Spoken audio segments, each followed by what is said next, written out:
स्वर्गाला कोण सांभाळील तुझ्या या बाळाला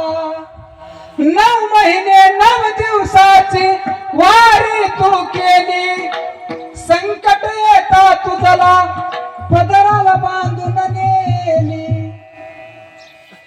का सोडून गेली आम्हाले कराला कोण सांभाळील तुझ्या या बाळाला आई अरे अनंताच्या प्रवासाला गेलेली माझी आई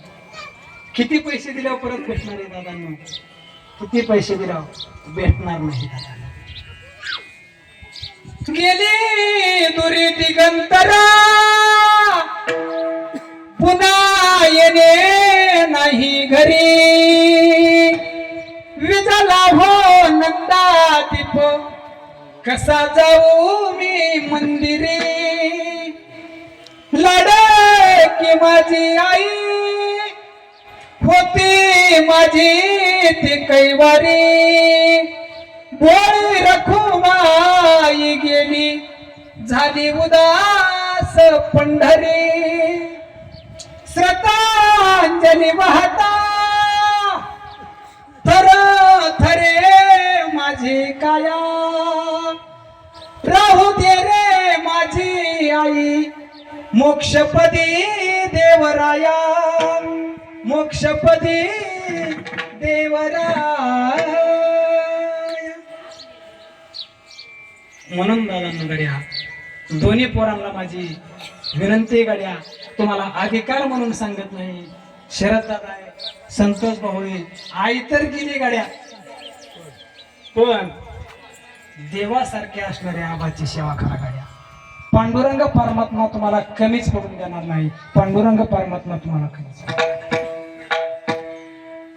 जुनी माणसं तू अशी माणसं नाहीत होणार गाड्या माणसं लय होत्याला आप्पा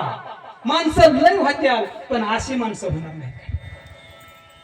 तुम्ही म्हणता सेवा करायची सेवेने काय होत आई वडिलाच्या सेवेने काय होत ना तर आई वडिलाच्या सेवेने देवगती शाजी महाराज गोकुळी हुनी देव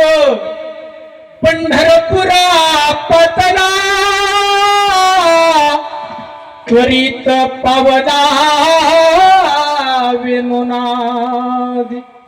पंढरपूर कशाचं प्रतीक आहे सुनील महाराज पंढरपूर जातो ना आपण वारीला प्रत्येक महिन्याची वार करीत आपल्या गावात पण पंढरपूर प्रतीक आहे हे आई आणि वडिलाचं प्रतीक आहे देव फक्त पंढरपुरात आई आणि बापासाठी आला काय पुंडलिके केल्या तपराशी आणि जाणवणी मानसी भाऊ मात्रे दादा काय पुंडलिके केला उपकार फेडावया भार पृथ्वीचा पितृभजनाचा झालाशी अधिकारी आणि केली बापा हेरी बोलूदास देव आला पंढरपुरात आणि हाक मारली पुंडलिकाला आलोय पण पुंडलिकांना गोड उत्तर दिला ना दादांनो देवा अरे आलाय ना पण एका मांडीव माझ्या आईचं डोकं आहे एका मांडीव माझ्या बापाचं डोकं आहे झोप मोडल ना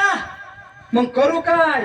पाठीमाग वीट फेकली पुंडलिके पैसो टाकीली वीट तेची वैकुंठ वसविले आणि आज युगी 28 झालं पंढरीश पांडुरंग परमात्मा आई आणि बापाच्या सेवेच्या बळावर पंढरपुरात नांदते पंढरपूर म्हणजे फक्त आई आणि बापाचं प्रतीक आहे म्हणून आई आणि बापाची सेवा करा आई गेली सासऱ्याची सेवा करा तुम्ही म्हणता सासऱ्याची सेवा केली काय भेटणार आहे देवघरात येतो 5 मिनिटाचा दृष्टांत आहे सेवेला पूर्ण करा विठ्ठल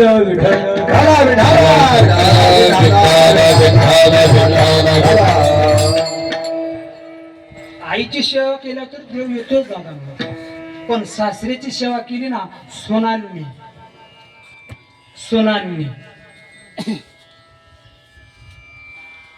केलीच पाहिजे सेवा मिळतो ना तुम्हाला मी 400 वर्षापूर्वी महागा सेवा कोणी केली व सासऱ्याची आणि कोणाच्या घरी देव आला सासऱ्याची सेवा केली आला ना चला पंढरपूर आणि चला पंढरपूर पासून पुढे 30 किलोमीटर मंगळवेढा आलात का मंगळवेढ्यात आणि चला चोकोबारा यांच्या घरी रानोबा नावाची व्यक्ती चोकोबारा यांची वडील वय झाले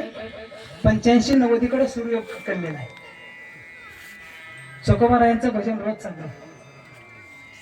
रोज चालू. कधी कधी थांबत नव्हते, कधी कधी थांबायचे. मग ते काम आई सोयराबाई करायच्या. रोज त्या सासऱ्याला खाऊ घालणं, सासऱ्याला आंघोळ घालणं, सासऱ्याला काही चहा पाणी देणं, अंथरुणावर बसवणं, सोयराबाईचं काम. पण वय परतवे, वय परतवे 90च्या पुढं वय गेलं, सूर्य कलतीकडे गेलेला आणि अचानक एकदा वय झाल्यावर दिया जन्म होतोच ना. म्हणजे शरीरातून काही चुका घडतात बघ, शरीरातून चुका घडतात. आणि चोकोबाराया नेमकं त्या दिवशी घरी होता. चोकोबारायाने बघितलं, अगं सोयरा, बाबांनी ते धर्म केलाय ना, ते धोतर आण, मी ते धोतर बदलतो आणि पुन्हा अंथरुणावर आणून ठेवतो. सोयराबाईने सांगितलं, नाही ना, तुम्ही आज आहेत, पाठीमागची सेवा मी केली, उद्या तुम्ही कुठेतरी बसणारा जाणारच आहेत ना, सेवा मीच करणार आहे. रानोबा दादांना चोकोबारायांनी पाटकुळी आणली बाहेर. देह धर्म कमरेला हात घातला आहे, पण एका व्यक्तीला एक व्यक्ती धरता येत नाही. एक व्यक्ती धरता येत नाही. बाळ आहे का ती बाबा